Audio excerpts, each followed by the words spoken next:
আসসালামু আলাইকুম গাইস, আশা করি তোমরা ভালো আছো। হ্যাঁ, আমি আলহামদুলিল্লাহ অনেক ভালো আছি। আজকে হচ্ছে ভর্তা বানাবো, তো আলু ভর্তা এবং পেঁপের ভর্তা।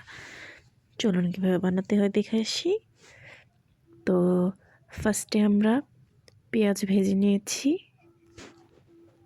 ভালো করে যেভাবে বেরেস্তা করতে হয় ঠিক সেভাবে। তো এখন সেই পেঁয়াজের মধ্যে দিতে হচ্ছে লবণ স্বাদ মতো।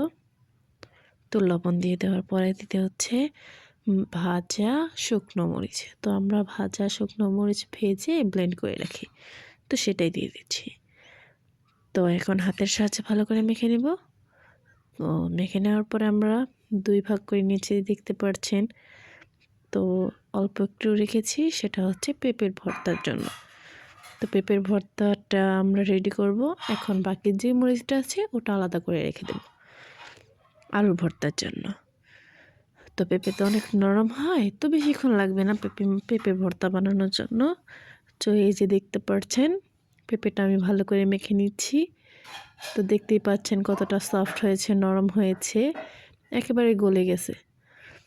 তো দেখতে পাচ্ছেন হাত দেওয়া মাত্রই মিশে যাচ্ছে। পেঁপের ভর্তাটা কিন্তু অনেক মজার, যারা কিনা খায়, এবং পেঁপের ভর্তাতে অনেক উপকারও আছে। তো এখন দিয়ে দিতে হচ্ছে একটু সরিষার তেল, স্বাদের জন্য সরিষার তেলটা দিলে ভর্তাটা খেতে অনেক মজা হয়। তো দেখতে পাচ্ছেন আমাদের পেঁপের ভর্তা রেডি।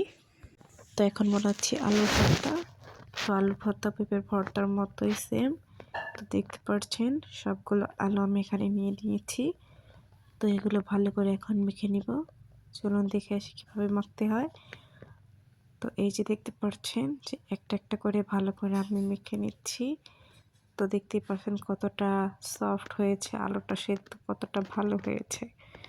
তো দেখতেই পাচ্ছেন মোটামুটি আমাদের আলুর ভর্তাটা প্রায় রেডি হয়ে এসছে। দেখতেই পাচ্ছেন আমাদের আলুর ভর্তা এবং পেঁপের ভর্তা। তো কমেন্ট করে জানাবেন কেমন হলো, আর আপনাদের কেমন লাগে আলুর ভর্তা এবং পেঁপের ভর্তা। আশা করি আপনাদের কাছে অনেক ভালো লাগে। আজকে এই পর্যন্তই। আল্লাহ হাফেজ।